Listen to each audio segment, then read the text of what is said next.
We're back now with Corey Lewandowski and Dave Bossie, authors of Let Trump Be Trump. And Corey, in the fall campaign, you were a CNN commentator. You were about to go on a Trump campaign trip. You were spotted. You got a call from CNN President Jeff Zucker, who said what to you? Well, he told me not to make the trip. He said, you know, you can't get on the airplane. That'd be a problem for us. Or you're and gone. So I'm going to ask you not to go on the trip. And you know what I said? We're already wheels up, baby. We're out. But then you did something for CNN to try to kind of sort of solidify your position there. Got an interview. Well, obviously, you know, I actually have great respect for Jeff Zucker. I know your listeners aren't going to like that, but I do. I think he's a good man.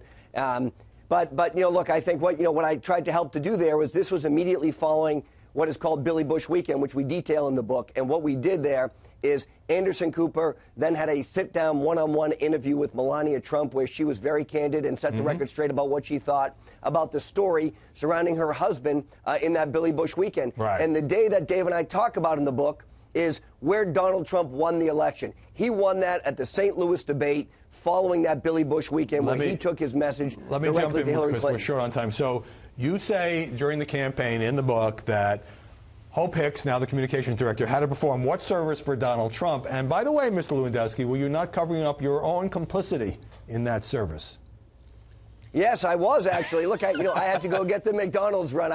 There's nothing on the campaign that I didn't do. Howie, there were five people on the campaign. You say, so if it came to, you say you all had steaming clothes, you had to press his pants, yes.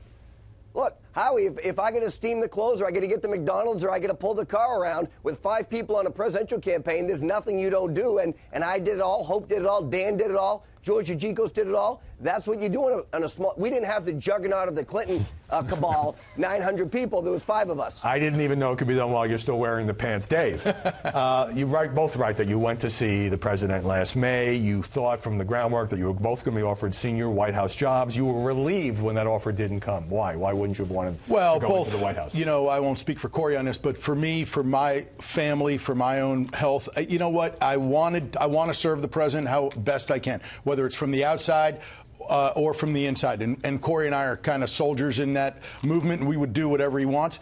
But for me, it was a relief that I didn't have to go in, and he was protecting us from potentially a staff shakeup that was coming. Corey, I got half a minute.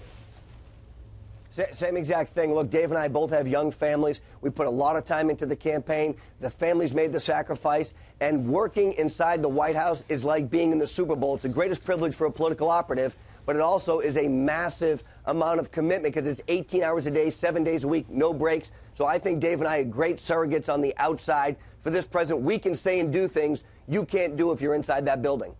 Excellent point, and you do get to spend a little bit more time with your families when you're not promoting the book. Dave Bossie here, Corey Lewandowski in New Hampshire. Thanks very much for joining us.